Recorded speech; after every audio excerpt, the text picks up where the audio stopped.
আসসালামু আলাইকুম প্রিয় ভাই বোনগণ, আপনাদের স্বাগত জানাচ্ছি। আমি আকবর আলী। আমার আজকের উপস্থাপন ফাঁসির আদেশপ্রাপ্ত সৈয়দ ইব্রাহিম হোসেন সাদিলি কুতুব রাহিমাহুল্লাহর আফসোস।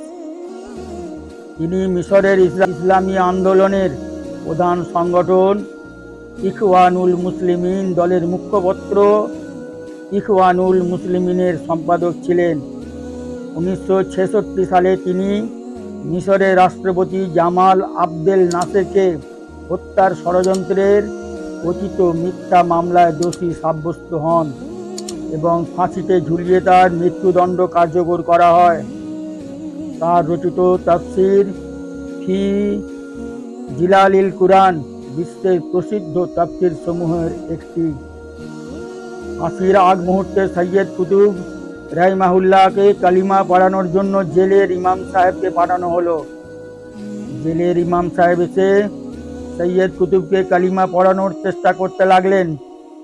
তাকে দেখে সৈয়দ কুতুব রহমতুল্লাহ আলাইহি জিজ্ঞাসা করলেন, আপনি কি জন্য এখানে এসেছেন? ইমাম সাহেব বললেন, আমি আপনাকে কালিমা পড়াতে এসেছি।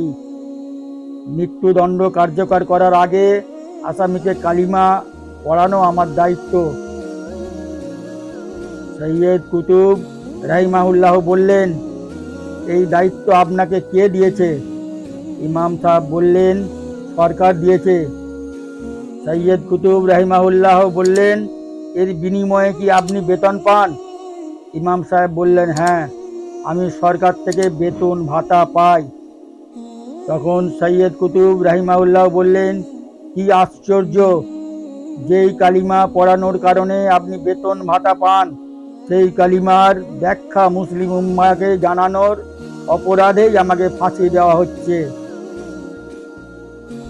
আপনার কালেমা আপনার রুজি রুটি যোগায়, আর আমার কলেমা আমাকে ফাঁসিতে ঝোলায়।